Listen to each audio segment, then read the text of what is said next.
Sorry, my phone died. I'm fine. It's nothing. I love you. Psychology says you hear dozens of lies every single day, and most of them don't sound like lies at all.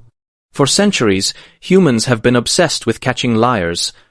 We've tried torture, polygraphs, heart rate monitors, voice stress tests, eye trackers, even massive brain scanners weighing hundreds of pounds. And yet, none of them are reliable enough to hold up in court. Why? Because we've been looking in the wrong place. We assumed lying causes stress, and stress causes physical reactions, but the body can be trained to hide stress.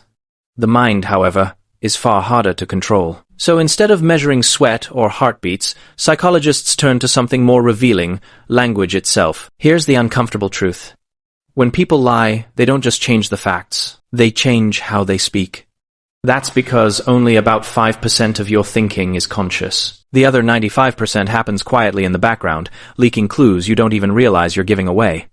Research in communication psychology shows that imagined stories lies sound fundamentally different from real experiences.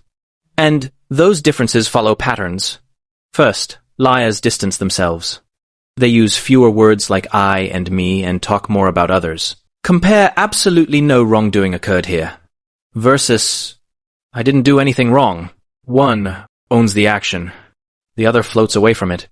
Second, liars use more negative language. Even when the lie is small, guilt leaks out as irritation, blame, or hostility. My stupid phone died. I hate this thing. Notice the emotion attached to a simple excuse. Third, lies are simpler. Our brains struggle to invent complex false realities. That's why deceptive statements often sound blunt, rigid, and strangely rehearsed. I did not have sexual relations with that woman. Finally, lies are padded. Short ideas wrapped in long sentences, unnecessary details, formal phrasing. The goal isn't clarity, it's credibility.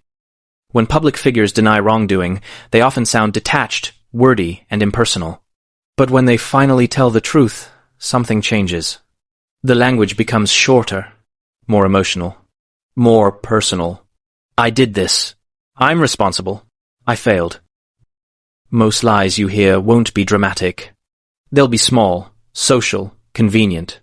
But once you understand these psychological patterns, less ownership, more negativity, oversimplified explanations, and convoluted wording, you start hearing what people aren't saying. And sometimes, that matters more than the words themselves. If you love uncovering the hidden psychology behind how extraordinary minds think, hit subscribe. Because you're not just watching another video, you're upgrading the way your mind works.